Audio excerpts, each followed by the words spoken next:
Ladies and gentlemen, welcome on in to the PSP podcast, featuring your friendly host, Percussive173, where PSP stands for Perk Spreads Positivity, where we educate. The 3 E's, right? You can educate, you can entertain, or you can be empathetic. Have you encountered any gender-related obstacles or biases while building your career in content creation? I would say the cyber stalking.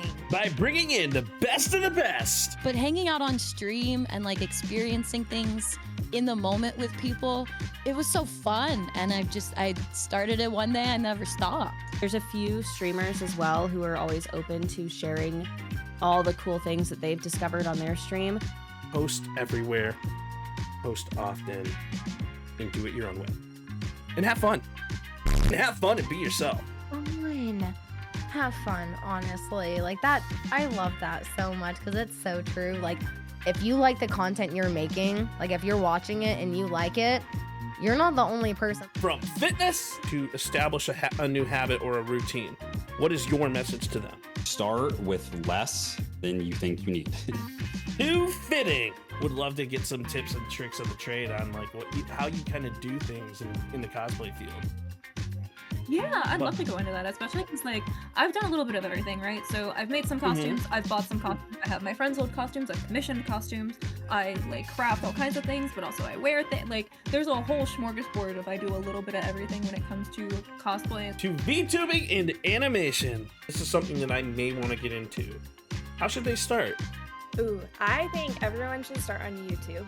I think YouTube is going to be your best place for launching metrics that creators should be paying attention to, in my opinion. Yeah. But I think, and like specifically with like VTubing, I think it's, I think all of that is like kind of like the difficulty level is like bumped up to like expert. And our goal at the PSP podcast is to educate and inspire aspiring creators. And we are super excited for this week's episode, and we can't wait to see you there. So let's have a freaking party. Ladies and gentlemen, welcome on in. My name is Percussive173, and welcome back to another exciting episode of the PSP podcast, where Perk spreads positivity, and that's what the PSP stands for, not the PlayStation Portable Podcast, with all the jokes that I've heard in the past. But if you guys didn't know, this is the spot where we laugh, this is the spot where we vibe, and where we highlight creators that are making an amazing impact throughout the streaming world, whether them be small or whether them be very large. And today, I've got a ridiculously incredible, amazing, cool guest in the building. Her name is BB Jess. Not only is she crushing it as a streamer, but she's also the voice behind her own radio show, BBFM, which is now proudly sponsored by Kick. And Jess is one of those people where she brings an absolutely incredible mix of her own unique energy, authenticity into into everything that she touches. And I am so grateful to have her on the podcast. So Jess, how are you today? Oh my gosh. Wait, you're really good at this. That was such a good intro. Oh, I'm thank you. amazing today. I can't wait to talk to you. I haven't talked to a person in so long. Well, I mean, we are here. It's really awesome to be able to sit down and talk with you. And like, I'm super excited to be able to pick your brain a bit and to be able to share your story and your journey to like all these new and inspiring content creators that want to delve into the world of content. So, but yeah, like I love podcasting. It's my calling card, and I really like just being able to talk to people in a really just fluid way. So for those who may not know BB Jess, why don't you tell the world a little bit about yourself? Oh boy. My name is BB Jess, or Jessica. Surprise, that's my real name. I'm a 30-year-old lady who lives in New Orleans, Louisiana for now. And I've been a streamer for 5 years. I've been a full-time streamer. It's all I've done. I like to call it unemployed when people ask. It's way more fun to say I'm unemployed than I'm a streamer. But I don't know if that's much about me. That's just about what I do. I like to have fun. And I see that. I also, there's a good chance my internet will put it in our butts. So Oh, no worries. I mean, okay. one of the things about that is like being a streamer and being in like a production industry, like you have to be able to like kind of manage that like when it hits, and it's really fun to see like how certain streamers are able to like kind of do that type of stuff. Like when you run your own production, there's always a plan B, there's always a plan C, and like it's just really cool. And like, but Jess, so going back to you, like I've been watching you for, oh god, what has it been, like almost 3.5 years now, where maybe Crazy. 4, but like ever since like it, I remember me like seeing your stream for like the first time back when you just were doing like whatever the hell you want whenever the fuck you want, and it's like Yeah. you still do that, so let's not discount that. So what really made you go into streaming? What was that decision? What was that mood that made you make that, decision to hit the live button? It was before the pandemic. I technically started streaming before the pandemic, but I didn't take it seriously until I was like trapped at home. But I lived in my mom's basement and I worked a job that I fucking hated in the food service industry. And I think we've all had the food service industry at one point. yeah, and I have my degree in theater, so I like to perform. I always wanted to do YouTube, but I always hated YouTube. The idea of doing YouTube is just like, it's not me, it's not authentic to me. But hanging out on stream and like experiencing things in the moment with people, it was so fun. And I started it one day, I never stopped. And like everything that you do, everything that you touch is grows, and it's really cool to see. Like you even made the change in your content field on a couple different avenues, and the most recent one being BBFM. So Yeah. like honestly, BBFM is something, if you guys are not turning in, please make sure you're going to hit the follow button and following her. This isn't a shout out show, I promise. But Follow me. yeah, follow her right now. But no, BBFM like really changed the tide. It really changed the game, like to such a point that like it even like brought some eyes on Kick. So want to talk a little bit about like your decision to go from video star to radio star? Wow. You said so many nice things again. I don't know how to receive that. It kind of happened naturally. If like I went back and I watched some of my VODs from like 2021, 2022, I was always kind of doing the like playing music and then like entertaining around it. I used to always like view my streams. It's so silly, but I liked to play make believe growing up, and I still like to do it on stream. I always viewed it as like a house party. It's open door. Anyone can come in. Anyone can act however they want to act. I want to try to provide a lot of vibes. So like the people that want to hang out in the kitchen and eat pizza rolls, or the people that want to hit the dance floor. So I was always just kind of like, I don't know, shepherding the vibes. And then as I've done this longer and as I've gotten older, my energy has definitely shifted. I don't think I have less energy than I used to have, but I think I'm smarter in how I spend my energy now. And streaming has changed. Like, I think it's not like it was in 2020 where everyone was online and everyone was telling everyone every deep, intimate secret about themselves and everyone was looking for community. I think that's starting to dissipate a bit, and I wanted my content to lend to a lurker heavy audience because I think people put me on in the background. And I definitely am one of those that actually like I will come into your chat, I'll make my presence known a little bit, but then I kind of lurk in the back because I love hearing you sing and love watching what you do. So I think thanks. like that like BBFM stuff, like the radio stuff is like it's killer. It's awesome. Like when you go live, it's when I'm making dinner. So like I only have so many times to like actually type in chat, but like when I do, it's like because I'm there. But it's so fun. I used to watch streamers, and the only way I knew how to do it was to be a community member. Like I was always like, if I was a fan of a streamer, I was either a moderator or I was like actively telling everyone, you need to come watch this streamer. Like I love this person and I want you to love this person. And it was like, it was a whole ecosystem. That's actually how I got started as a streamer as well. I started watching other streamers. I started watching Call of Duty streamers. Like my story actually started post pandemic. I could have gone live during the pandemic, but I was like, you know what? I don't want to. So post pandemic, I actually started streaming after I was watching The Only Shady, Bad Bear Gamer, X Marie Angel, some really cool Call of Duty streamers who really revolutionized the content field in Call of Duty. And I started kind of listening and watching what they were doing. And anytime I would play with my friends and stream my gameplay in my Discord, my friends were like, dude, you should stream. You're so good. You're so funny. And I'm like, no, I'm not. I'm just a fat 30-year-old. What do you want from me? And so that kind of evolved into me eventually being forced by my homie Tyrell. And he's like, bro, you're doing this right now, because he put my face on his stream before I decided to make Percussive 173. Surprise. Yeah, surprise. I'm the star of Tyrell's channel. And so then it turned into that, and ever since then it's all just been kind of gravy. And like I just keep watching other streamers and watching how they put things together and watching like all the stuff, and like there's so much that as a content creator that you got to understand, because there's everything that happens, everything that we put on right here in this hour and a half.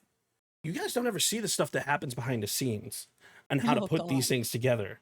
And like, it's a huge technical thing. We're our own audio engineer. We're our own video engineer. We're our own, like creators and like set designer. That's been the biggest surprising role. I take way too much time every time I move. I'm like, how can I make this my thing? I got Pikachu back there as my, my set designer there. She's killing it. But but yeah, no, like you're your own person, and putting everything together, like your room just says a lot about you. And that's why I went for a messy 30-year-old. But so it's, oh my goodness. I thought I turned alerts off, but Diggy Dude, thank you for the 5 gifted. Oh yeah. W. But what's your most memorable part of being a streamer that you would say?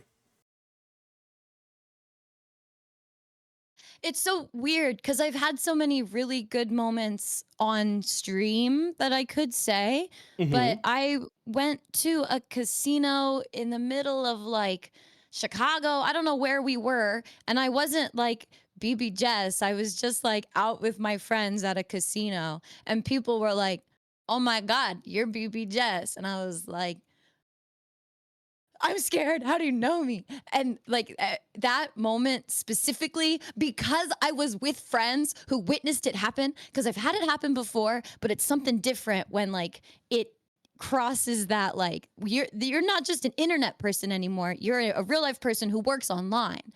That like perspective shift, it was like, it was my favorite because it changed the game in the best way possible for me, I guess. And those moments where you get recognized in public are something else. Like when it happens for the first time as a streamer, like it's something crazy. I remember walking down East 4th Street in Cleveland, going to like a basketball game, and like I'm sitting here with my buddy Jesse, and we're going to watch the Cavs play the Warriors, and someone comes up to me and it's like, dude, are you Percussive 173? And I'm like, first off, how the hell do you know my name? You got all my numbers. You got all the numbers. Like, why? Isn't it crazy? It's weird, but it's awesome. But it's weird. Yeah. It's like what you want. Right, kind of. Yeah, but I know. So one of the big things is like I've seen you evolve as a streamer. I've seen you evolve so much. I've seen you go from Twitch. I've seen you go to Kick. And there's a big topic on Twitter right now is Twitch versus Kick. Which platform is the best? You know, and like I don't know why people are making that like such an homage, but what are your thoughts about Twitch versus Kick? Because there's a lot to unpack here.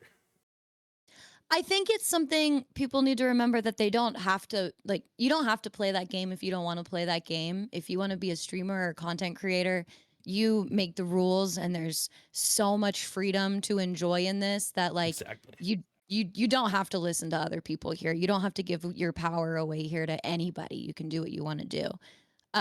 However, I do have thoughts about it. Kick has been so creatively supportive to me since I made the switch. And I was reluctant. I was very outspoken at first that I was hesitant about Kick. I wasn't sure how I felt morally about gambling on stream. I didn't know, if everyone, all the bad people on Kick were then going to become a representation of me. Because I've had that happen before where like friends or exes or someone says something online and then all of a sudden the whole internet's like blaming me for other people's things.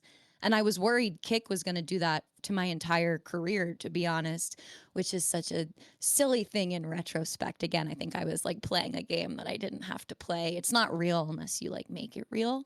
But that being said, Kick has been so good to me, and they were the ones who approached me about acquiring my show, about acquiring BBFM, and I like that's all I've ever wanted was to make a project and then have it be official and then get to build it better with the resources to make it better, whether that's a stage production or a stream. So Kick right now is heavy in my favor because I feel like they believe in me. And I really like the battle of the two platforms, and like honestly seeing Kick pick up BBFM is really freaking awesome. And like we'll shout that out a million times in tonight's episode, but like Kick and Twitch each has its perks in my opinion. And I think a lot of the content creators that go and delve into these like ideas, I think they just kind of overindulge. It's like we are creators on the platform. Our goal is to be seen. It's not the platform's responsibility to push us out to people. It's our responsibility as creators to make the content that brings people in, to be able to put ourselves out. Real quick, this guy talking chat, way too faded. You got a lot of shit to say to someone whose stream looks like that, buddy. Good Lord, I need a life. You need a better webcam, my guy. Good luck out there. Thank you. Keep going. I appreciate the compliment because, like, honestly, honestly, not you. That guy in chat that's talking shit. Oh no, he needs. Oh no, yeah. Yeah, I wasn't saying you need. Why would I just come on your show and insult you? No, oh my no. goodness. I didn't think that. I was thinking about the guy in chat. I was saying thank you so much for the. I was saying thank you for the guy in chat. Like I appreciate you. Dude, I'm always so afraid that I'm like, because I get mad sometimes and I say some shit. I'm like, oh, I hope the wrong person doesn't interpret that for them. So I know, like I'm one of those guys who like I preach positivity with everything that I do. So I know like you are awesome with handling trolls in chat. Like you probably are the best person like to watch because you make it funny and you make it part of your live streams and you make it part of your stuff. I just it's only funny because I'm walking the line. It's only a matter of time until I say something that I don't mean to say, but it's in the moment. Like that shit scares me. I am afraid of that because there is that level. That's why it's fun. The trolls, they're trying to get you off your game. So if you like, start playing that game, you got to be like, oh gosh, I can't be too edgy. And that's why like I appreciate trolls because trolls actually make the stream funny. It's like it's also why when I play Call of Duty, I troll people. That's my move. It's fun because like I'll go into the game and then someone will come up and say some like heinous Call of Duty shit, right? Like they always do.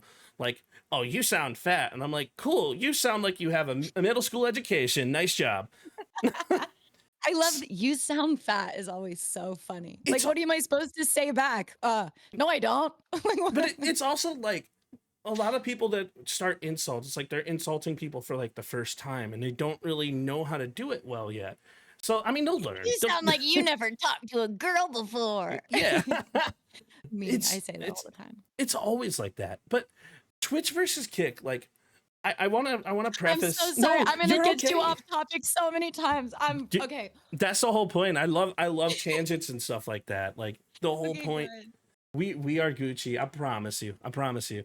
But so Twitch versus Kick is one of those things that like I feel like streamers overindulge. I feel like streamers kind of push themselves too much in it. And like they try and put themselves in positions that are out of their control. Like instead of like riding the wave, putting your head down and making content, they blame everything else on their lack of growth on the other people. And yeah, it's And when you have that mentality, you're already putting yourself in the loser's position. Yeah, what's that called when you like the negative mind speak? It's Mm-hmm. when it like starts to come true when you manifest bad Oh, things happening. There's dark manifestation. maybe that sounds like magic. I don't know about that. I don't know. But I also think it's also I, I feel bad and maybe I'm interpreting it wrong, but to me, Sure. that stuff is like it's easy content. It's It hard is. sometimes to come up with a way to be entertaining. It's really easy to get mad about something and then talk about that. So, I agree with you because honestly, there's so many different styles of content. Like you have so many people who make content in different ways. Some people are naked. right. Some people are naked. Some people are drama hounds. Some people sing in front of the camera. Some people dance in front of the camera. Like Mhm. some people play Call of Duty. Some people like everyone has their perks, their way of doing things. And Yeah. I keep telling people over and over as a new and aspiring creator, there's only one journey and it's what you make of it. Yeah, like life. Exactly. You gotta Art love imitates life. life. It You does. have to love life. Oh my God, what are you doing if you don't try to love life, man? You'll go crazy. I don't love life, I love lamp. I never saw that movie, but I You know it's a never saw reference. oh, it's so good. It's actually a meme. Wait, is that Anchorman? Is it Anchorman? Oh shit. I don't I know. don't know. Yes. Oh, okay, I've seen it. I was just high. I don't remember it. Dude, weren't we all? Yeah. Yeah. So, another thing that people never see in regards to content creation is the balance between life in between streaming. So, Yeah. what is something that you like to do to balance that life? And as Dude, what balance? What balance? true, I have never any job. I've never been able to master a a not work me. My identity has always been so tied to m- what my dream, I guess, or whatever my goal is in that moment. Like I make that my whole identity, which is why that moment of like real life and stream overlapping was so important to me because I needed to break out of that weird Hannah Montana thing I was living in of like, this is my online life and then Jess exists. Like that's so stupid. I am Jess. And why am I disassociating these two things? My whole life I've always been like, whatever I'm doing is who I am. So I embrace that. Was there a question before I started yapping? no, it was I was just bringing up the Okay. topic of like how we as content creators, how difficult it is, or how fun it is to kind of To have have that work balance. life balance, you know? Yeah, I once that snapped into place, I was able to be like, okay, so if I want to be better on stream, I need to be better off stream. And like that's when I started hitting the gym again and getting out of all those like pandemic bad habits. And when I started socializing again and remembering that like talking to real life people is a skill that you have to continue to build. And if you don't use it, you will lose it and things get hard. So like reminding myself to be better as much as I want to build my stream all the time, building the instrument for the stream is just as important. I honestly I couldn't agree more because like your life is the foundation for your happiness. And when you're not having fun in life and you're struggling in life, you're gonna struggle as a streamer and a content creator. And Yeah, you're going to struggle with everything. hmm like a work-life balance is so important. And like Mm. I do that on top of working a full-time job. Yeah. I'm a full-time job, a full-time streamer, a part-time, I'm not gonna say the third job that I do, but like I do a lot of things. Sleep is not existent.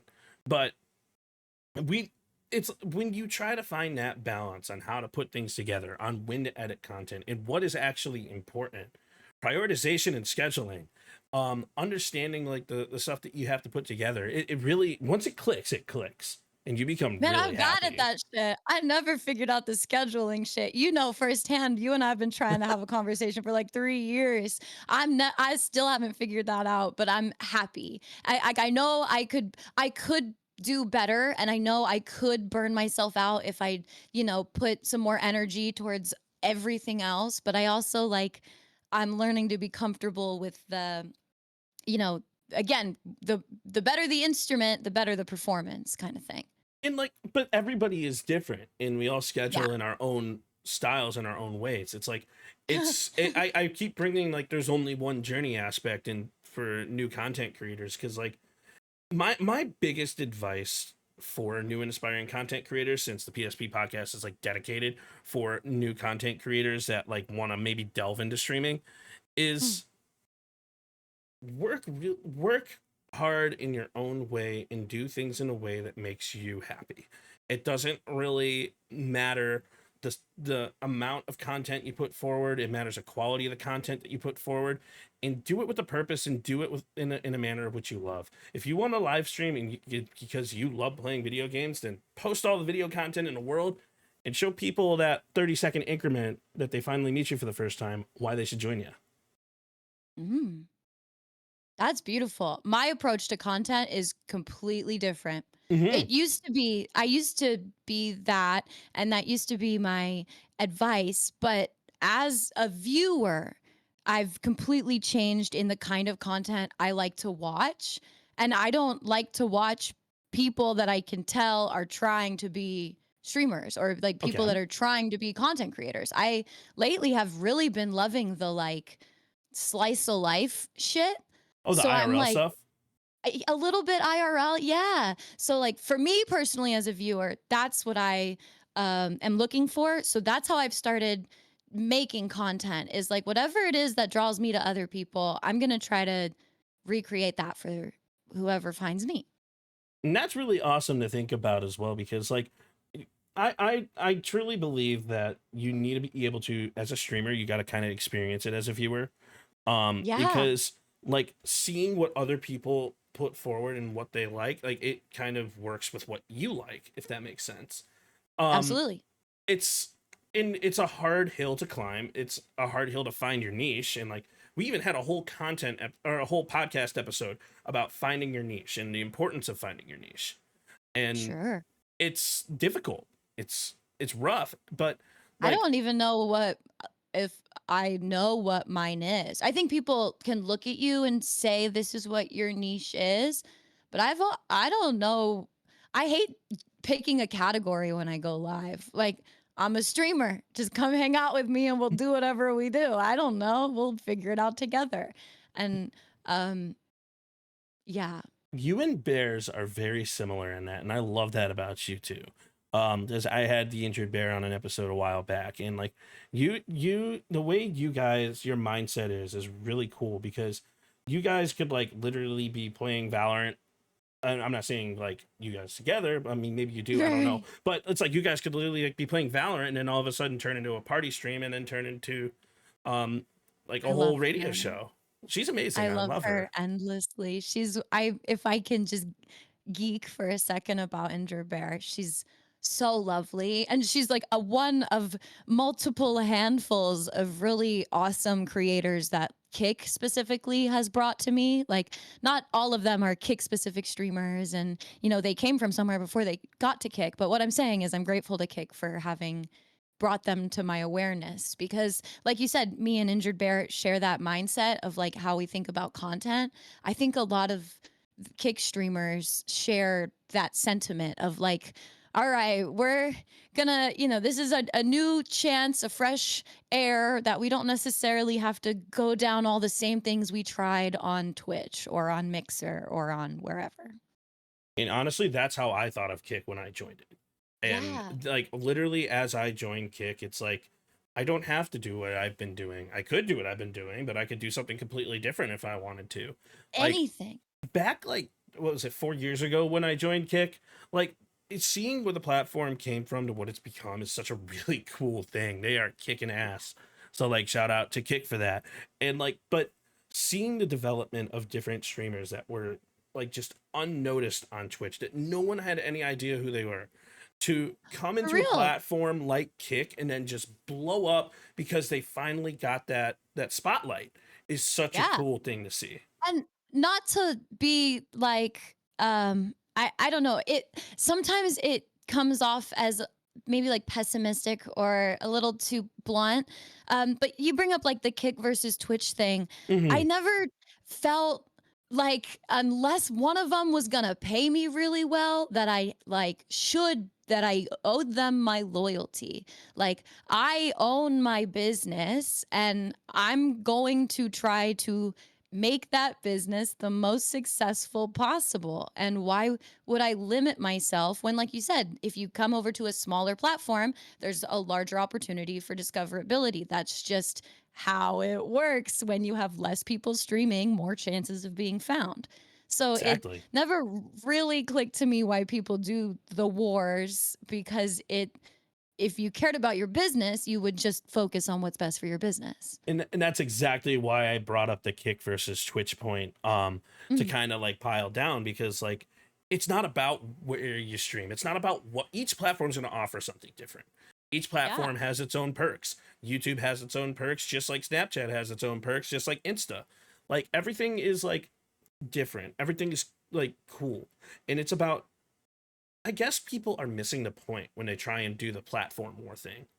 They It's your journey, and just have fun with your journey, and that's the whole point of being a content creator.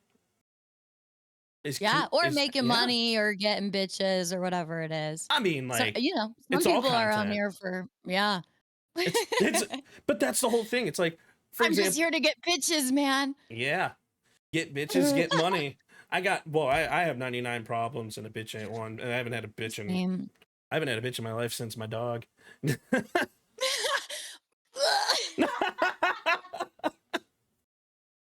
I love my dog. I think about my dog every second I'm live. That's been like the best thing in my life has been my dog, but the worst thing for my streaming has been my dog. I want to spend every second with him. Your dog is adorable.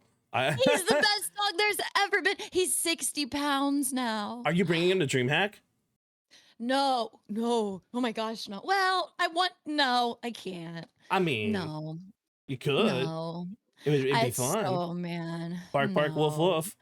I wish, but no. Oh. But one day we should do like a dog event. Why not? Okay, that might be bad. Maybe people's dogs aren't socialized right. But I was gonna say, imagine all the streamers come together and do like a dog show. Dude, that would be really awesome. Like until someone's dog bites another dog and then it's all over. Well, I mean, there's got to be some vetting to happen before doing that. But you could rent out like a dog park in LA and then just use it as an outdoor dog show where you can Dude, I have IRL ideas stuff. like this all the time, and then my brain immediately goes to like, okay, now how am I going to get sued because of this? And then I just shut it down. I have so many ideas, but no desire to get sued. But that's another thing that you bring up. It's the content mentality. We're constantly, our brains are firing off certain things of what could be fun, what could be cool. Like, for example, I go to work and I'm like, okay, cool. What's the next big thing I could do to change Call of Duty for the better now that Black Ops 7 just came out? Well, I mean, I could be playing the beta, but I also could be doing other things. But it's like, what's the next big thing that I can do to make the content fun, to make the content cool, just to showcase how much fun I have in the middle of my streams? And I always like to think of it as like, what's the next experience that I want to create? Exactly. And it's so much easier not to get I get writer's block or whatever it's called when you like can't make ideas. If you're just thinking about, okay, but what could I do that would make me and maybe like this small group of people have a good time, and then maybe people will want to watch it. There, we got a stream. Now we got brands. Now it's all paid for. That's really what it is. I'm just doing stuff that I want to do, but I'm trying to get it paid for. And honestly, with me, I just vibe. Yeah. And that's what it's all about. It's like when things happen, they happen. It's like I said this on Bear's podcast. I'll be playing Among Us with a group of people, and then all of a sudden I'll end up on freaking Call of Duty, or I'll end up on Fortnite, or I'll end up running around my room like trying to figure out what the hell I'm cooking for dinner. But that comes after I turn off the live button. Do you ever do a mukbang? What's mukbang? What's a mukbang? When you eat on stream? I actually have never. Well, the only thing that I eat on stream are these nuts. So. Yeah. I used to keep a box of Cheez-Its next to me, and that was like my stream snack. Oh, I miss Cheez-Its. I haven't done that in years. I could do a cooking stream. Like, honestly, every single podcast, Joplin will never let me pick her up. every single podcast, my cat runs under my feet and is like, "Give me attention! You're talking to nothing. Give me attention." Oh, I love our pets. I'm not calling chat nothing. Don't even say it. That happened before. You guys are amazing, and I love your faces. But Oh, sensitive. so All of you guys.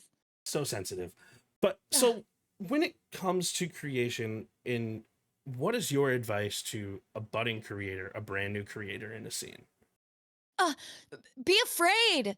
Be afraid. Be terrified. I could have saved myself from so much danger and heartache and like my family and friends being involved in this shit if I knew to be afraid. But I didn't because I grew up online and I was telling everyone everything about myself all the time.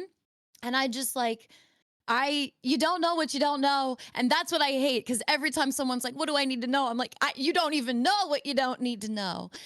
But how do you tell someone that? Well, you can't. You can't I tell someone that know. you have to experience How do we it. save them? We have to save them. We have to need save them all. It really is like I'm that's why I enjoy content like what you put out and like maybe to liken it to Zach Pussy. I don't know if it's appropriate to like compare. I'm not trying to compare you guys as people or I'm gonna whatever. say comparing me to Zach Pussy. That's a whole new Okay, level of great. like crazy. That's why like I see the value in things like this and conversations like this because like to be honest, I could go on forever. Like go onto the internet and delete any information, like hire a third party company to delete your information, your mom's information, your sisters, your brothers. If your little sisters are on Instagram, make sure that they don't have their last names and they're not following you and like go through all your Instagram pictures and see what you've ever been tagged in because now those people are going to be looked into for knowing you. And it's like, there's so many things to lock down and to like your Discord. You don't know that you can get gore bombed until it happens to you. That like one day the floodgates open and your Discord it should be on a watch list from now on. Like it's terrifying out there. Get a good mod group. That's the answer. Get a good experienced mod group. That's the only thing I can think.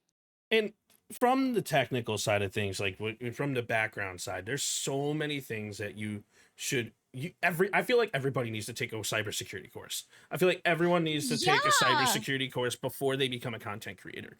I feel like I need to take a cyber emotional course because I get too sensitive about shit I'm reading online that's not real. I feel like there's so much education. Yes. And there are things we don't even know how all of this is affecting us yet. It's crazy because no, you're fine. This is the type of conversation about this, and I love having these conversations with passion and stuff like that. Because like from the tech side, like a lot of people who are going into content don't understand is that everybody is watching, and the best part and the worst part about streaming is you have no idea who's watching.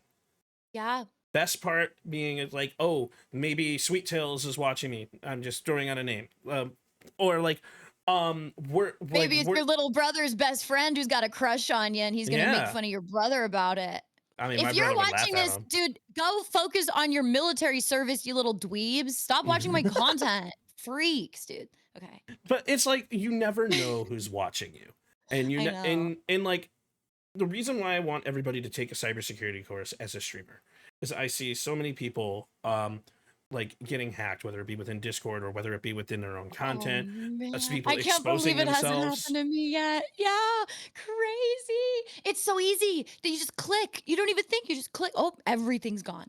Webhooks are very dangerous things, and you got to learn how to navigate the world of webhooks to be emails, able to prevent the webhooks. They make the emails look so legit. They got like fake email addresses, everything. They're mailing it to your house. You're getting mail saying that your car's registration or something, and it's all made up to get your credit card information. They even have stuff in QR codes now.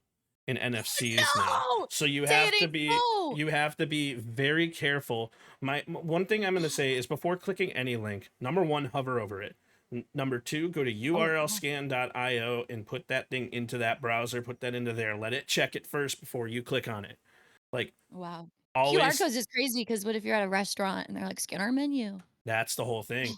There's actually a story of somebody.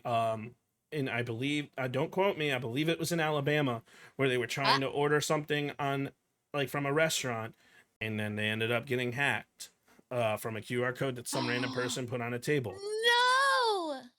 It's just understanding the world and I being worry about my cautious. grandma every day because she's gonna get got, dude. She's gonna get got.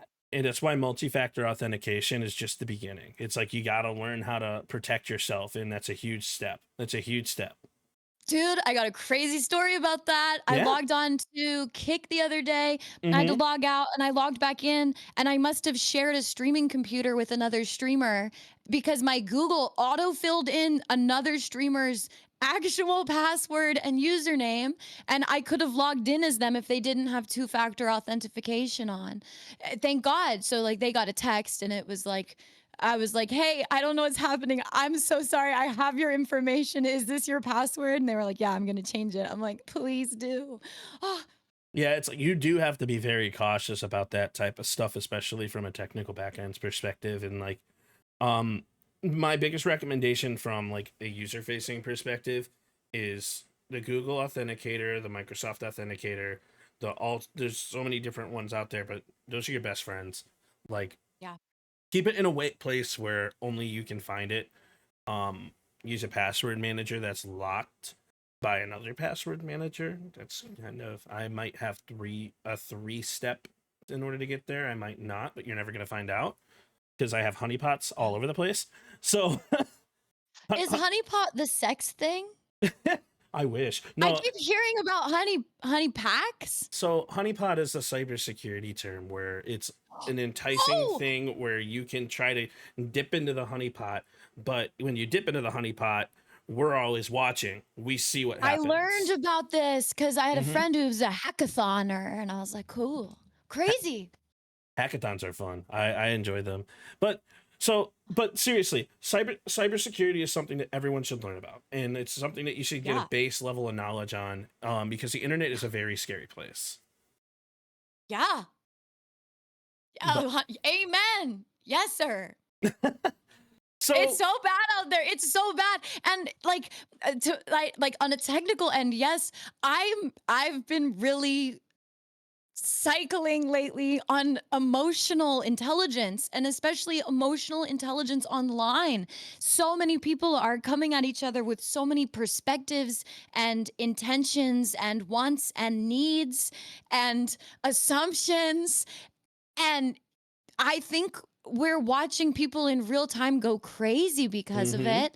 And they deserve better for themselves. Like they deserve to have someone on the internet shake them and tell them like, it's okay. You're not stuck here. You can go back. You can go back. You don't have to do this.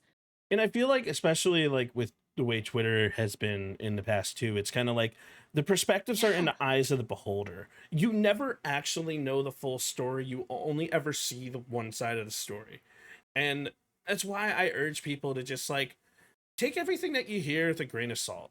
There's people out there that are going to hate my guts, and that's cool. They can do that. There's people out there who are going to love me to death, and like that's cool. It's like there's different perspectives, different sides to every story, and like honestly, you have to make your own decisions based off of like your own internal perspective. And like I'm the well, type, and you have to be careful not to like like you have to question everything, because I definitely find myself struggling with that sometimes. Like I'll read something negative about like Mizkif or something. I don't know him, so that's just an example name. And then I'm like, well, yeah, fuck that guy, I hate that guy. And then I'll be like, wait, why am I so mad at this person? Because someone else was mad at them? That's crazy. So like remembering to question everything you read, and like again giving yourself that power that like you don't have to listen to everyone all the time. It's also like when you keep in mind that a lot of people are utilizing AI now to post Oh my tweets. goodness. Yeah, they are. So wow, yeah, they are. And it's cool to use AI to like your advantage in certain aspects. Like there's benefits of that, but like you're talking to a tech nerd. I could talk about tech stuff like till the end of time. Dude, I probably got canceled a bunch because I've been an early adopter of using AI in my shit. I ran an AI OnlyFans for a month. Like it's here and I don't have the power to legislate it or make it better or do anything about it. So I might as well use it to my advantage if other people are going to be using it to their advantage. And Of course. maybe that is a selfish view of it and it's killing the world, but I don't have any kids. That's a terrible thing to say. I don't have any children either. Well, I do. I have Joplin and Heat she's up adorable. those oceans. Cook those fish. Fuck you guys. My bloodline's done here. Fuck you guys. The world that we live in is such a very interesting place, and it's Yeah. like it goes back to the story of perspectives. You can either look at it through a positive lens or you can look at it through a negative lens. And like, but keep in mind that those lenses that you choose to watch things through are going to affect how you act in front of a camera. So it's Oh yeah.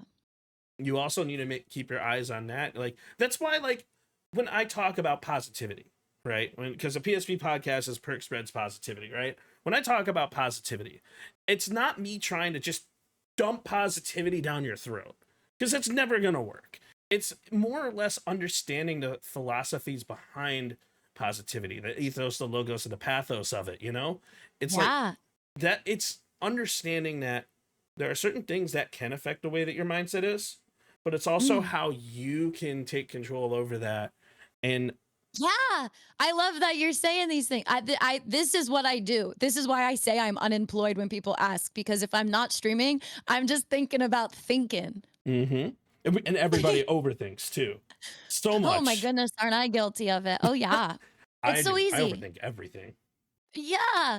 And that's what I've been, it's so silly, but since we're talking about it, that's been like on my heart, I guess is a way to say that, is like conquering the fear of fear and like not being afraid to take chances or to say yes because I'm afraid of what's going to happen when things change. Do you know what I'm saying? And I think there's freedom in that as a creator as well. And like, okay, I'm going to try a radio show and it's probably going to be goofy as shit and cringe as hell, but I'm going to have fun. And that's what I want to do right now. So doing it. Goofy and cringe is the shit.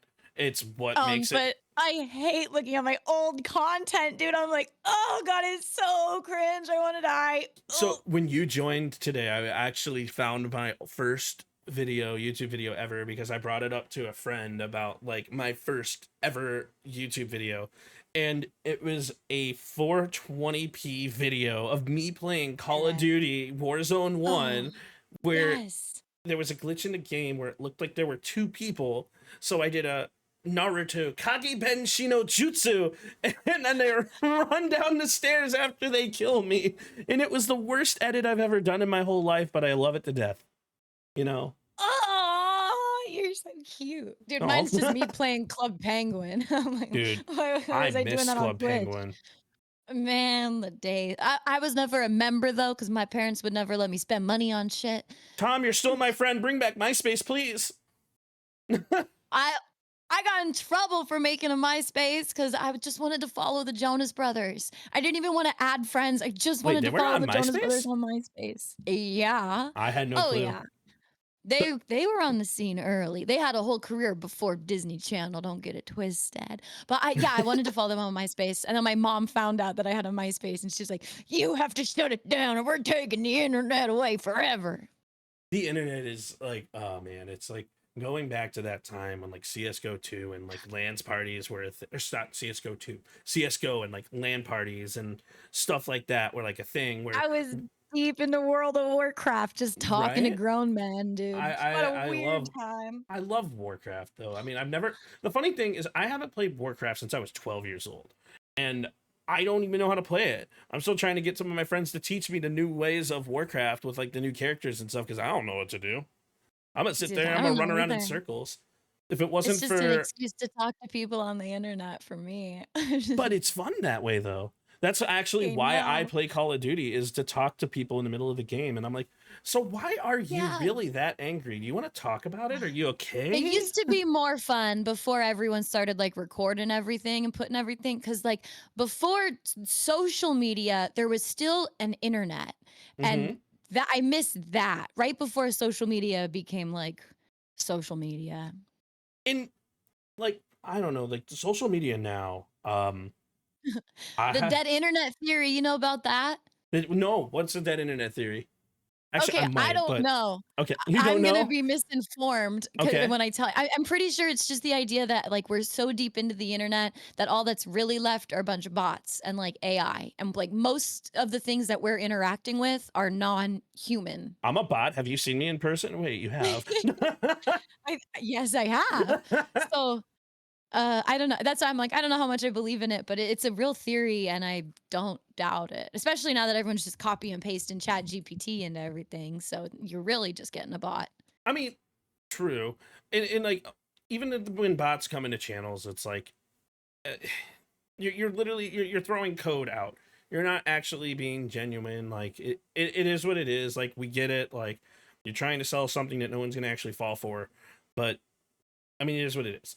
So another thing that I love to bring up to new content creators is something that people don't really think about is 90% of what content creators do is introspective work. And this is why I say that. Every single day we watch our streams, or we'll watch parts of our streams, or we'll watch our content and figure out how to make it better. We'll look at our stream and figure out what we can do to improve the quality of our stream, whether it be from an audio effect filter, whether it be from like a back end, like I can do this prior to stream to make everything come smoother. I can run this piece of computer software to make sure that my internet is running smooth, or like whatever the case is. 90% of the stuff that us content creators do is introspective, and a lot of viewers don't see that. Mm. Do you have any? I would have used, I feel like I get into modes. Like my like my moments come in and out of like for 3 weeks, I'm all in on building a room out, setting up my cameras, redoing all my alerts, all my OBS. Like I kind of do everything in one go. And then I really don't touch shit for a few months. And then the next time I tackle it, that's when I like add more or make it better. So yes, I agree with you into the sentiment, but I think my timeline's different. Sure. And like, well, with me, my next big step, the thing that I'm doing, speaking from like alerts and stuff, is I'm trying to move everything from Botrix to Lumia. And Oh man, I haven't used Lumia in a while. I'm so fond of Lumia.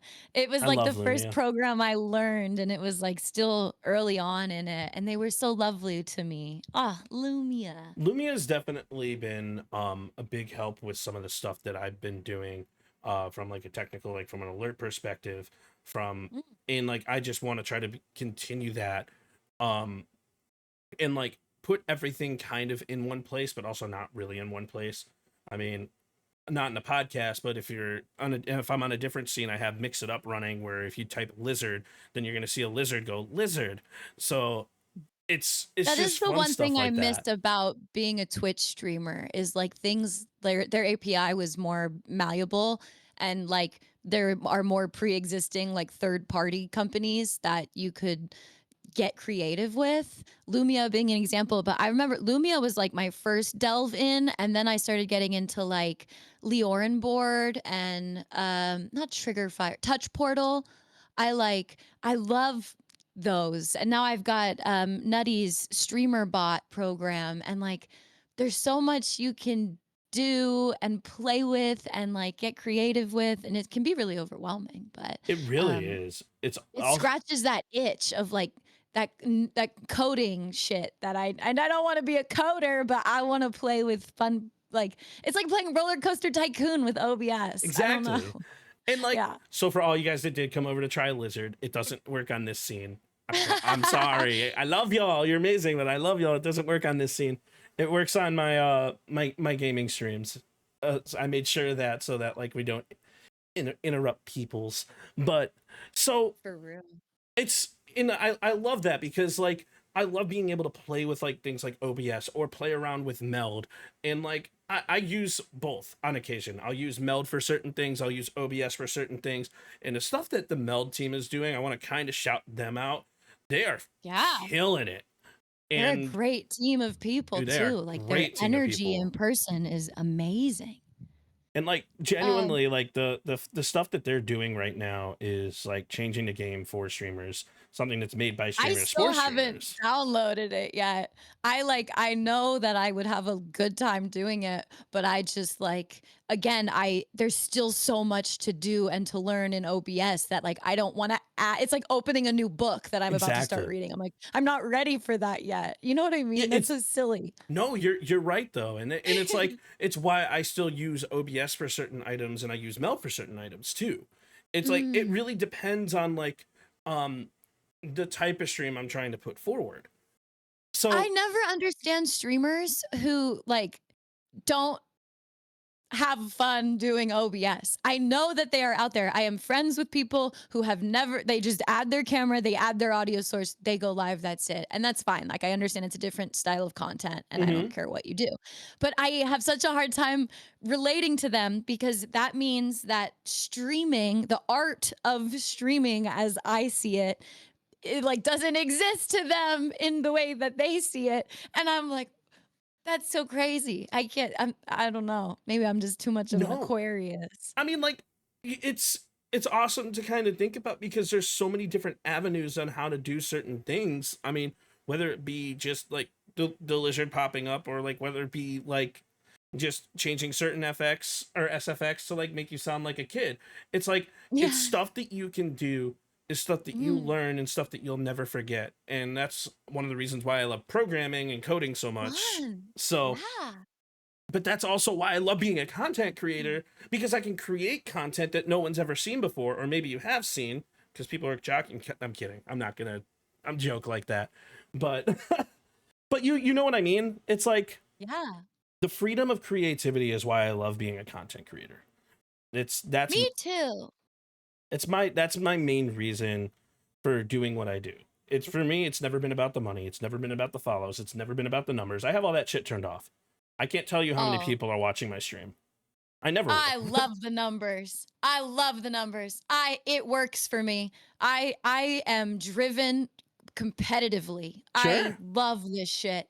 I want to do better and I want to be better and I want to know what I'm doing that people gravitate towards more or not. Like I want to understand. So I I agree pay with you. attention. I agree Yeah. with you, but my numbers, when I look at the numbers, is after stream. So, and here's why. Oh, I yeah. I I'm a look sociopath. I look at the numbers after stream because I want to know where in the VOD something I did, something I said, something that happened caused my viewers to drop. If they did, Sure. I also want to know what caused them to grow, because you have to look at both avenues. And that's where I look at the numbers, and that's where I look at certain things. And that's where streamer charts is awesome and stuff like that. But like paying attention to the That makes numbers. perfect sense. Yeah, but paying attention to the numbers is huge. But I need to because I went to school for theater. I performed in front of live crowds and I miss that feeling and I chase that feeling on stream. So for me, looking at the viewership is the same as like looking at the crowd and reading the temperature of the room. Right. And I like the game of changing it in real time, but I also understand then I'm fucking with the control variable there. So I see what you're saying. Well, one of the funny things is a long time ago, some streamer told me that you're never going to grow if you just silently look at the camera. And I'm like, bullshit. I did an hour stream where I looked at the camera and I had my highest viewership ever. I said nothing. I've always wanted to do that. Every stream, I think about doing that bit and committing to that bit, but I'm terrified that it's not going to be funny, and I'm scared, but I want to do it so bad. I had nothing in the title. I literally had a dot in the title, and I just stared at the camera the whole time for an hour. And it was one of my better viewerships. I don't know why it was. I had I'm most engaged convinced chat. that the best streams are when you commit to a bit. Like naturally a joke or an idea arises and you go along with it and you're doing it to entertain people and it's like so fun. Oh, That's why Call of Duty streamers are so freaking awesome, because like they'll commit to like a specific bit. Like, so shout out to the Only Shady for being one of the RPG streamers who had one of these most incredible personas that he put together, and he committed to the RPG bit. He committed to that bit, and every time he shot someone with an RPG in the middle of Warzone, it's something that no one ever has done. Hell yeah. Hell yeah. It's so cool to watch and so cool to like tune into like streams like that, like where you have a bit, where you commit to a bit. And like I've thought about working me being a drummer into it and like being like, oh yeah, I'm a drum on their head, or I'm a code a drum kit so that every time I hit something, it's gonna shoot the gun or something. But I don't want to do something that somebody else is doing because I don't want to step on somebody else's toes, because someone does do that with a flute. So Dude, don't worry about stepping on toes.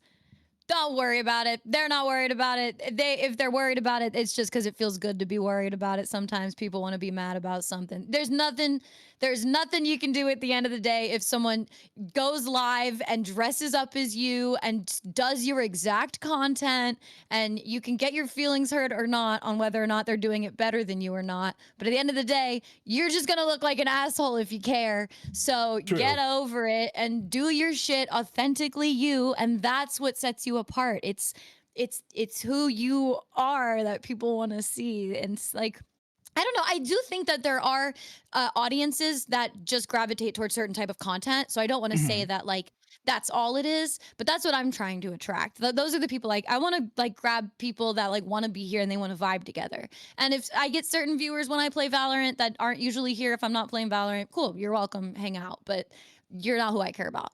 And that's so fucked up, but that's being genuine and being authentically yourself in a way that nobody else can be is one of the things that a lot of people forget about.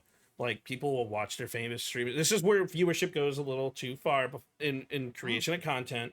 So it's like people will watch someone and try to be identical to them completely, and then they forget about their own individual persona. So it's important to be year of streaming, I was just doing Jenna Marbles. I was just stealing Jenna Marbles' content for like a year. I did everything she ever did on her YouTube. I just did it on stream. And eventually I like made it my own. So like that's also why I have like grace towards it, is because like it's fond. If someone is doing what you want to do, it's because like you had an effect on them. You made them feel something that they want to feel.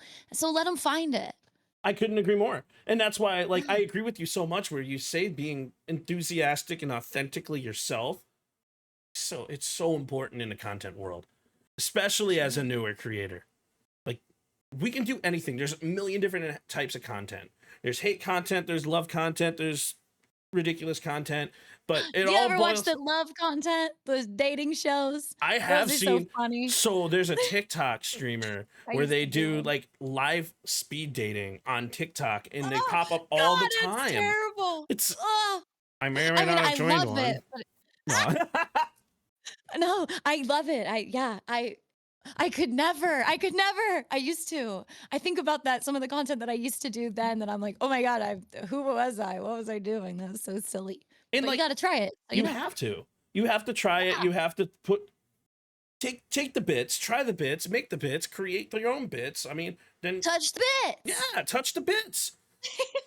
Everyone sub to BB Jess and get boobies. Yeah, come on now.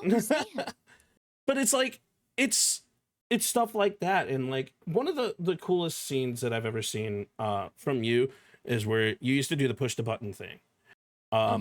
And like, I stole that song. And I tried to give credit as much as I can. I saw a streamer named Batty play that song and I fell in love with it. So I started playing it every stream. I totally stole his bit, and now I feel like such an asshole when people are like, oh, that's BB Jess's song. And I'm like, I'm so sorry, Batty. I didn't mean to steal it. All credit to Batty, dude. You know what I mean? Yeah. So funny.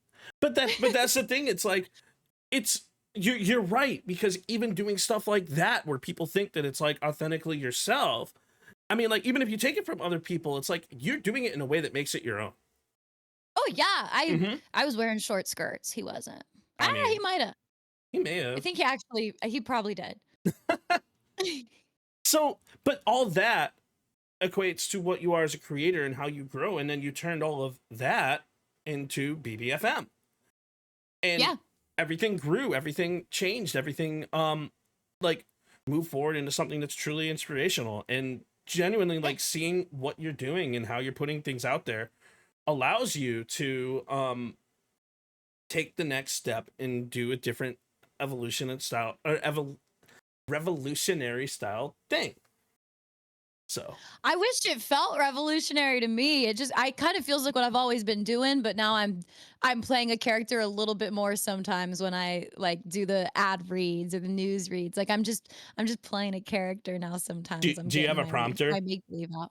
Yes, I love my prompter. Sometimes it breaks and everything is bad, and it's like the one piece of equipment I have that doesn't work well all the time. But when it works, I feel like I'm back at like university and doing speech like classes and voice acting classes like that. I loved doing that. I loved getting to study that, and I love getting to use it in my everyday life. Do you know what my worst class in school was? I'm curious if you can guess this. Was it astronomy? No, I was great at astronomy. I loved astronomy. Oh, dude, I was so bad. I failed it. Okay. Oh yeah, because that makes sense. I don't. It was communications. Oh, like speech and debate class? I failed communications 101. And now I'm running a podcast where I'm communicating consistently with verbals. Were you very introverted or shy? I was lazy. I just didn't pay attention. That's different. I'm like, did you like have to give speeches and you just like couldn't? And like, way to go, you've overcome so much. No, it was literally like I had like a note of talking points, and I'm just like, yeah. The dog walked to the park. What did the dog do at the park? He ate grass. Well, it's hard to find purpose sometimes in like we are performing you know, even the people who like just turn on a thing, like we are being perceived, we are aware that we're being perceived, so there's some level of I don't think everyone can be their full authentic self on camera. Right. I think as long as you're aware you're being filmed, then you're going to be a little bit different. And I think we can at least all agree on that. Whether or not we're playing characters or not is a whole other thing. But that's why I like the podcast, because I can be genuinely myself, because I literally just talk to people as I'm talking to somebody else. Like the way I literally imagine this, you and I are in a coffee shop, right? We're yapping about content. I literally have my coffee. I literally drink my coffee, and we're just vibing. We're doing our thing, and like that's that. What you see from me here is the same me you're gonna see in person. Just like how I was like, I put on a house party. I'm still gonna be a little bit of a character when I'm hosting a real life house party. I'm gonna be that version of me. That doesn't mean that I'm not authentically myself. And I do think that there is a responsibility that some people like to pretend that doesn't exist when they say they play a character. It's like, well, I said that, but I was just playing a character. I don't think that dissolves us of our responsibility to not propagate certain things. Of course. But that being said, you could still wear a mask, and it's your performative mask. And that's people who meet me at conventions know I'm always like non-existent in person. I'm very much just like, and that doesn't mean that I'm not myself. It's just like, that's how I am. See, from a different perspective is like, I always think you're just so busy, and I just don't want to interrupt, and I don't ever want to like, I want to let you do your thing. Dude, I'm there to talk to people. Yeah. But if anyone else ever thinks that way, please just come hold eye contact with me and let's our souls connect. I yearn for social connection. I yearn to understand this prolonged eye contact. Yeah, I'll probably be high and I'll say some weird shit, but we'll have a good time. That's me even when I'm not high. I just straight up say weird shit. Okay, good. So sometimes you gotta shake people a little bit. Be like, "Are you in there? Hello, play with me." Like I'm somewhere. Let's talk. Yeah, I'm in an area. Like my brain exists, kind of. Maybe it's so easy to turn off your brain. It's called like girlfriend brain. You know, where you just like you don't have to like think about anything. So you I call it dog brain. Which is why, like, when I get deep in thought, like, my head tilts. Like, you want to go for a walk? Wow, that's cool. You want to go for a walk? You want to go to the park? Cute. Right?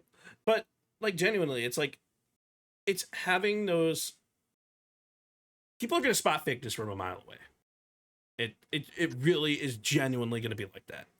And you see it within the content world, and you see it like within like the inflated numbers, you see it within the view botting.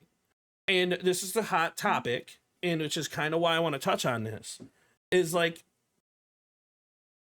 people really try to do whatever they can in certain ways to grow without putting in the work to grow. So what is your thought when it comes to view botting? Where we know we see a lot of it on all platforms, not just Kick. So let's not just narrow it down there. It's everywhere. Yeah, it's on the platform. If they care about it, they gotta fucking fix it. That's it. Agreed. Again, it's like I forget what metaphor I used earlier, but like it's like AI. It's like Mm-hmm. I can't fucking control it. That's not what I'm here to do. I'm here to do my business and stream, and I want to make my business as good as my business can be authentically to me so it can grow healthy. You can't build a castle on quicksand. You know what I mean? You got to have that. In my opinion, I could be wrong. I've also like it's why I'm so hesitant to ever give stream advice. I've watched plenty of rich, pretty fucking people buy their way into the industry and buy connections and like so you can do it if you got the Mm-hmm. wallet to back it up like that, but it sets you on a different path. I agree. And like honestly, that's the weird part about this world is you can buy your way in anywhere. Yeah. You can buy your Yeah. way anywhere. It's like some point Money talks. money does talk, and like it's with everything that you do. And like even some people, my mentality behind view botting is this.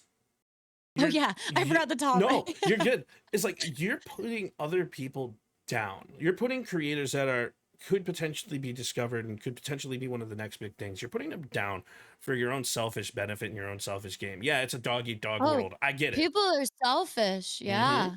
But it's a dog Yeah. eat dog world where like you do it because you want to be the one that's seen. But Yeah. over time, as things happen, as things grow, it's gonna eventually come back to bite you in the ass 1000%. because people see it. Like Bad Yeah. Bear said it best. It's like brands see it, like people see it. It becomes your persona. And do It's you really so want that to nice be your that persona? brands see that now. It's a little too late. The money that used to be in brands, it's a completely different streaming space than it used to be. Yes. Brands used to not see it and give out so much money to people who did it, especially back on Twitch. Mhm. And then now that brands are aware of it, there's no money for brands to be doing that with people anymore. So it's like crazy how we have witnessed how viewbots have changed the space for the worse already. Yeah, We've and already seen it. and the way it comes down to is like if your chat's going to be active, it's going to be active. And like Yep. there are things to set when there's lurkers because we have a lot of lurkers and all streamers have lurkers. And I try to show as much love for lurkers as I possibly can. But at the same time, it's like you have certain platforms that are doing it wrong and viewing lurkers as bots, wrongfully so, or Oh, I maybe saw rightfully that on so. Twitch. Did we ever come to a conclusion? Like, are people's view counts off, or was that like a case where Chatterino was open and a bunch of So people had a bunch of tabs open or something?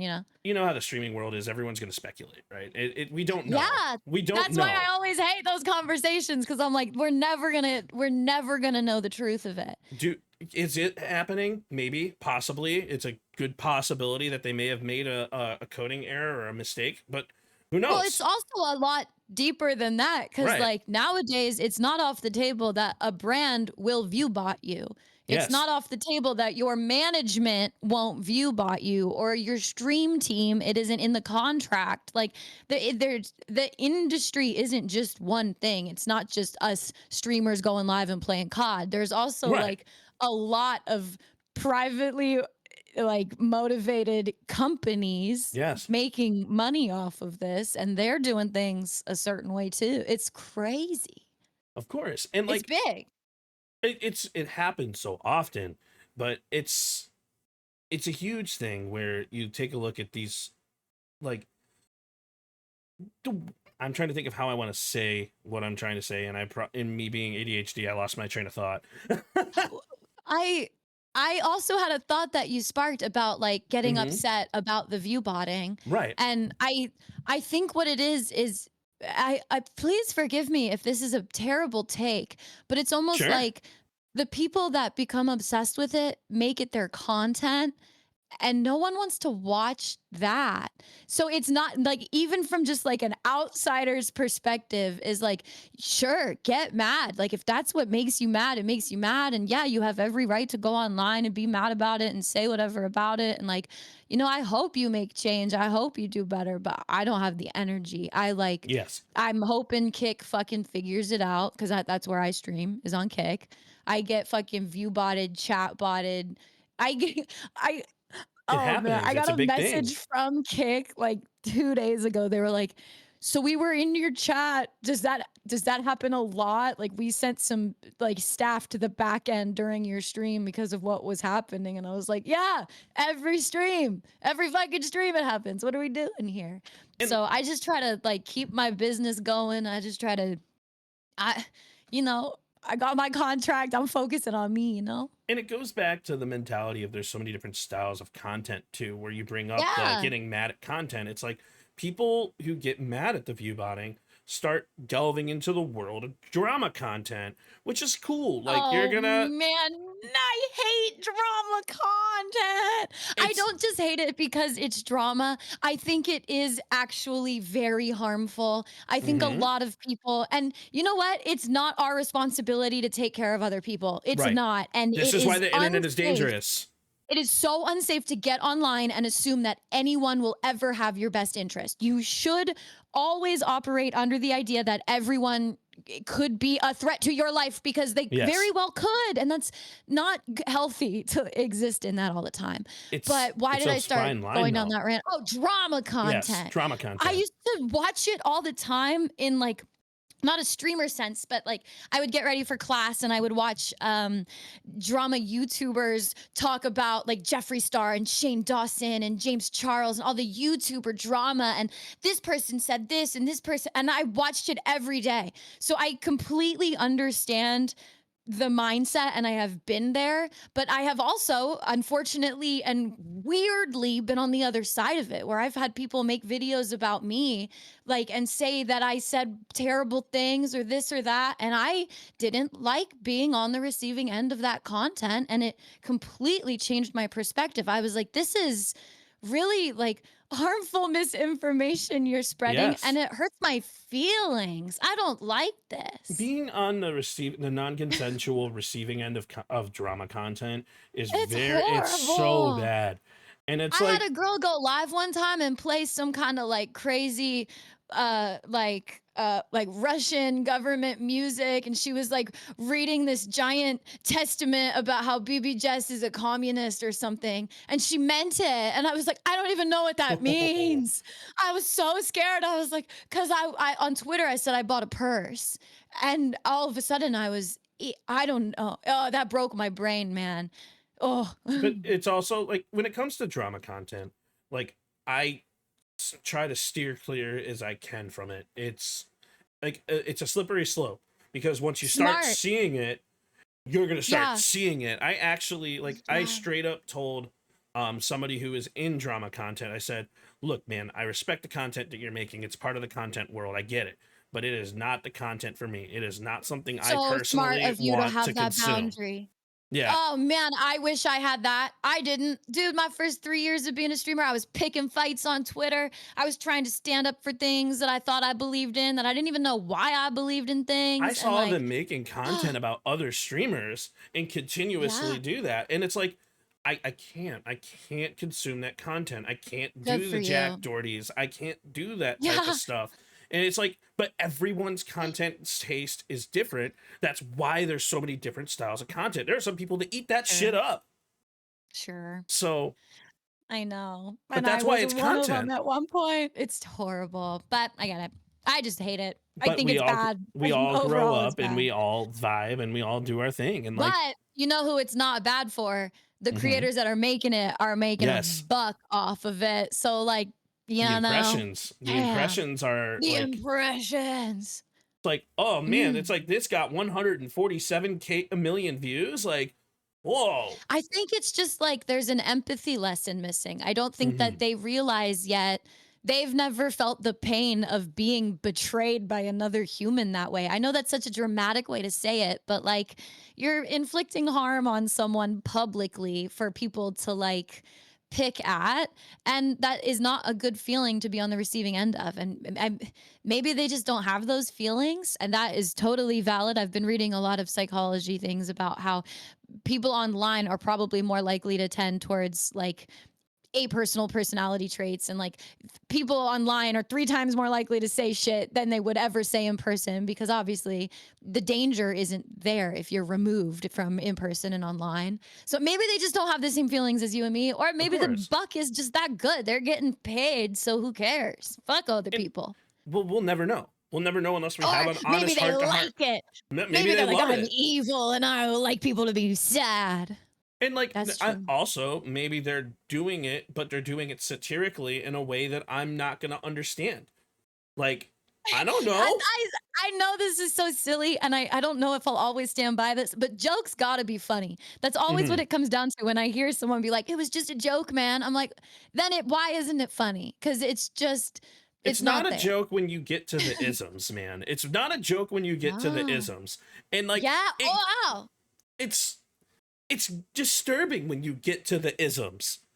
So it's also just like, it shows how little you've lived. It shows that you've never had friends who are different from you. It shows that you don't know that your words have consequences. And I don't want to be around people who don't have that life experience yet, because that's exhausting.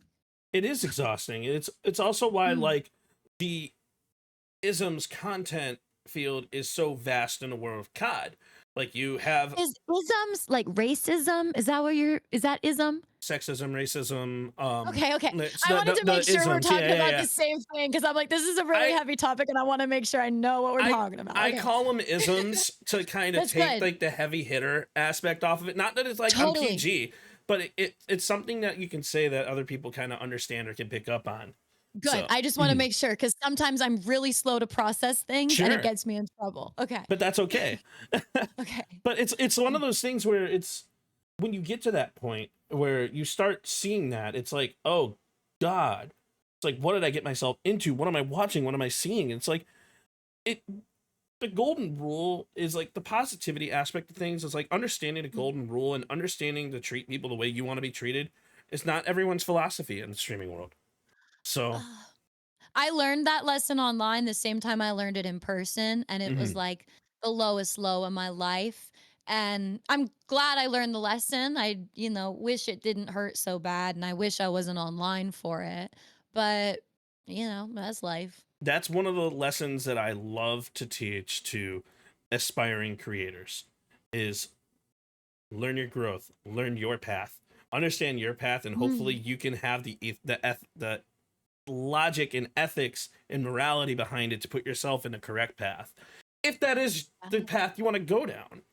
It's like, well, and empathy will get you far. It'll get you so far. The ability just to like put yourself in someone else's shoes instead of immediately jumping to like the worst thoughts, it can really help you in a networking way. Like these are your coworkers. You're gonna have to see these people at TwitchCon, at DreamHack. If you ever want to be a Twitch ambassador, you better never spread a rumor about nobody. You know what I mean? Like, well, just don't spread rumors in general. I mean, it's a dog eat dog world, and that dog's gonna bite you in the ass. Yeah. So. Or don't keep friends who have that behavior, because like watching the drama content, being around people who care about it also it's only a matter of time. And when I speak to a bunch of different creators in past episodes, I had someone come on the podcast and talk about the 3 E's of content, the 3 E's of making entertaining videos. And it was Bad Bear Gamer. Shout out to him. A wonderful human. Curtis is great. He came on the podcast and talked about how to make good content in an oversaturated market. And there's 3 E's. You can either be empathetic, so you can draw to people's emotions. You can either be entertaining and funny and goofy, or you can be educational and make educational content. Oh yeah. So you can everyone likes to put things in a box, and if you do That's a put things great in a way to box, do that. that's Yeah. a great way to think about it. Yeah. But it's not an end all be all statement. More ease, but Sure. But that's good. That's a great way to categorize it. right. Because everything I can think of fits into those. And it's about Oh. how you can grow and what you can say to help people grow. And I think it's awesome. So let's pop back into BBFM a bit. Let's talk about right. BBFM, and let's talk about what you have or what you want to see out of BBFM. What is your goal for BBFM moving forward? I am so bad at setting goals. I'm going to be honest. Sure, that's okay. I want to I want to feel better about the product at the end of every show. And that's adding things every week or trying new things different week or adjusting my energy. Like this last week, I didn't have breakfast before I did BBFM and I was a bitch. I was a fucking bitch, dude. So like I like making that better and like adjusting it. A silly little dream is I think BBFM would be really fun in GTA. That's like okay, that's a really big dream, but that could be fun. Or Instead of DJ even Clara, it's just like DJ Jess.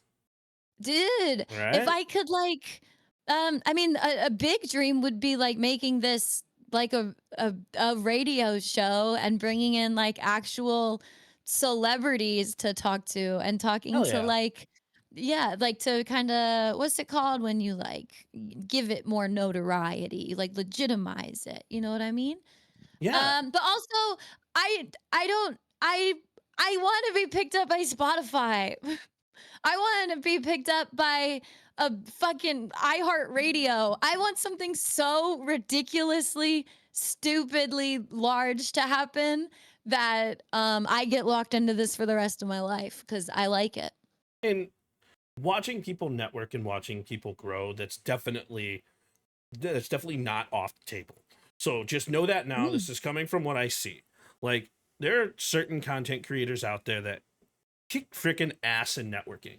Not gonna name specific names, Not me. even though Little Bears kills it. Oh, yeah. You do kill it. You do kill it. We see it. It's like watching people go around and network properly and push forth their content properly is a really cool thing to watch and pay attention to. So you do I found it a lot through of your success. content, though. A hot tip. I find a lot of success in networking now in like finding creators that I actually like their content. I'm not like view chasing and I'm not like this person is someone to know, so I want to know them. Like there are plenty of large streamers that I don't try to talk to because I don't want to. You know what I mean? So I try to pick people that I want to be around and like learn from and do better from, or that they're cool and I'm a fan of them and I want to be their friend. I've genuinely only watched content creators that were, when I first started, that were under the 100 view mark. So I actually didn't even know who Kai Cenat was until last year. So I'm probably the same, but that's just he's a young dude. He is a young dude. He's killing it. I didn't know who I Show Speed was. So young. Now people are gonna hate me. Speed is crazy. Have you seen Speed's China streams? Dude, they were nuts. He's crazy. Even if it was all organized by the government, that level of performance, like that guy is a master at his craft. Even if it's the most fucking annoying content at times, he is on and he's big and he's successful. And that's crazy to watch in real time. I wish there were more female streamers like that. Like I wish Pokimane was out there on the street, like, you know, doing crazy shit, you know, but it's also a totally different game for us. Of course. Dangerous. It is a dangerous game, and it's like getting to that level of notoriety and ability it's just part of the world we live in. It's something I don't understand yet. I can't really speak on it. Like I said, I've actually never been into a Schmitty stream, and Schmitty makes some of the most popular content right now that we've ever seen. So Like he's a gamer. He's made I'm terrible. yeah. I'm He's a also, he's a I YouTube just watch creator. what I watch. I've Yeah. actually never been into a queso stream, but I see his content flying around, and it's awesome. I always hear stuff about Queso, but I've never watched Queso. But I feel like I've watched him because he's so famous. It's well, queso is funny. It's like it's you know how like you handle trolls in like an epic manner. From what Oh. I have seen from his content, he handles trolls in an amazing manner. So like kudos to Fun. him. Like with everything that he does, like if someone calls him fat, he turns that into a thing, and he makes it a thing, and he makes it funny, and he makes it enjoyable and inviting for everybody to watch. Aw, good. So you want to see BBFM eventually get picked up. But if you had to host a dream guest, anyone in the world, anyone currently, who would that be? Who would you pick and why?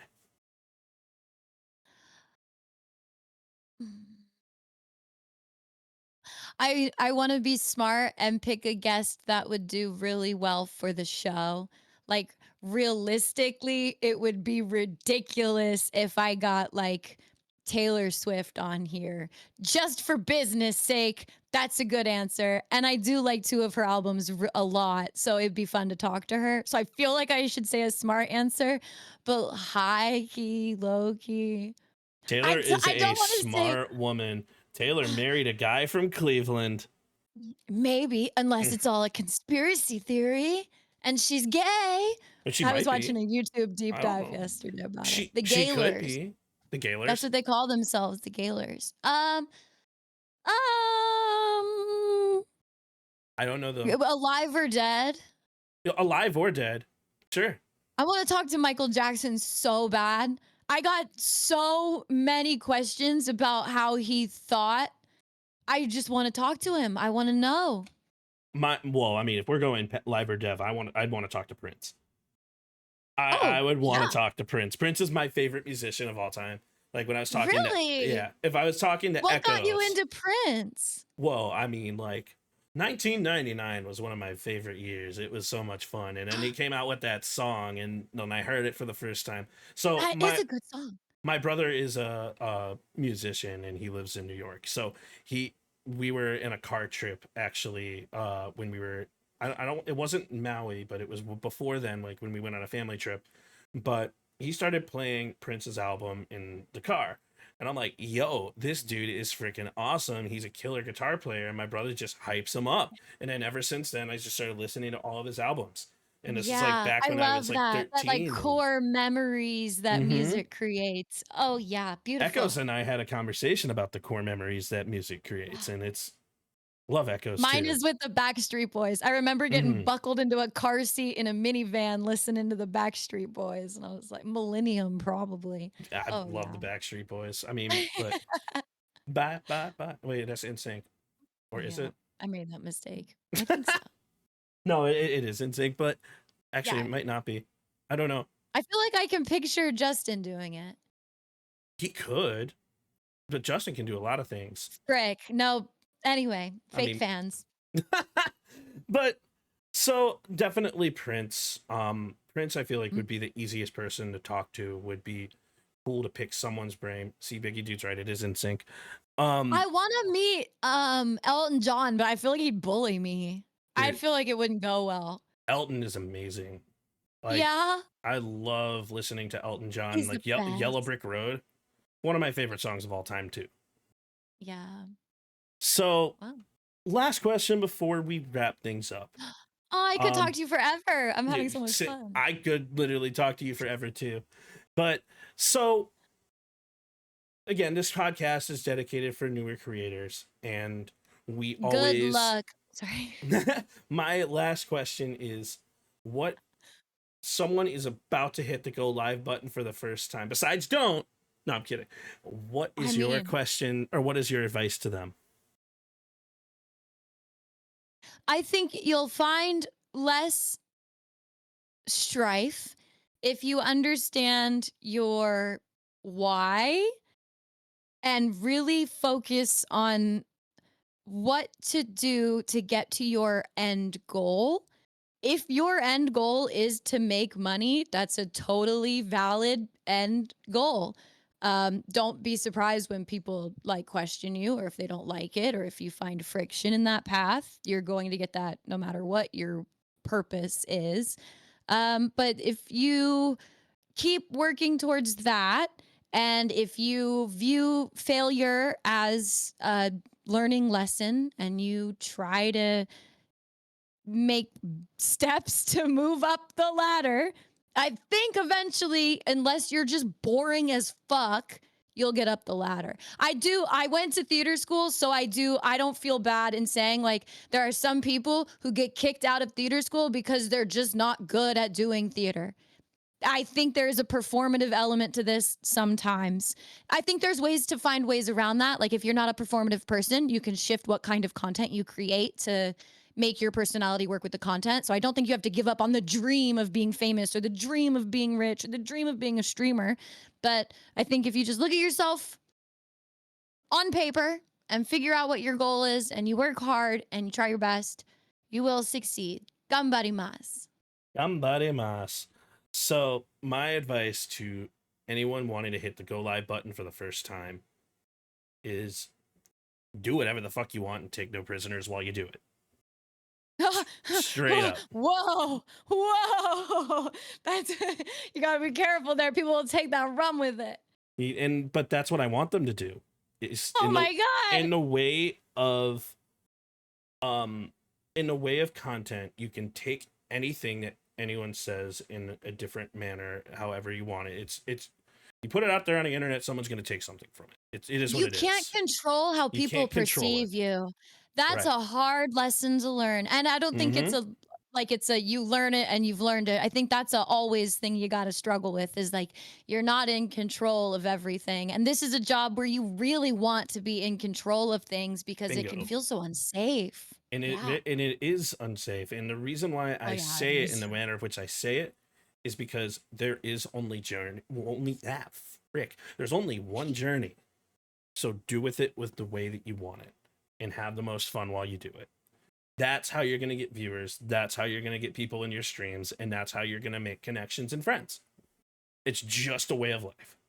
And it's that mentality you need. It's not going well, then maybe look inside. If you're really, really struggling with this, if you've been doing this for years and years and it's not working, maybe we just need to figure out what's not working, and maybe have a little bit of humbleness in yourself to be able to recognize that there are things you could be doing better. Yes. You could be the most famous person in the world and you could still be doing things better. Kai Cenat has so much to do better and he's still the best. He got fucking Guinness Book of World Records, a million subscribers. He's gonna have generational wealth, but there's still things you can do better. Even LeBron's still seeking another championship, and you have to have that mentality even as a content creator, is the sky is beyond the limit. Or sorry, if you don't the sky get is in not your own beyond the way. limit. Yeah.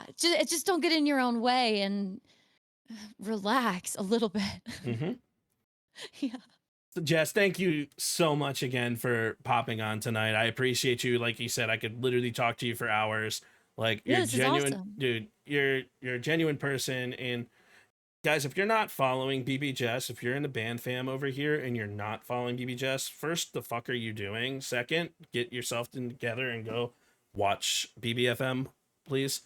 And like Thursdays, 11 a.m. to 4 p.m. Eastern. Thursdays, 11 to 4. You heard it here first, folks. And this episode was dedicated for new and aspiring creators, understanding like all the different jobs associated with being a content creator. And if you guys enjoyed this conversation, just remember, we're going to have many more of these. And I'm Percussive173, and this was the PSP Podcast. Ladies and gentlemen, I'll catch you on the next one.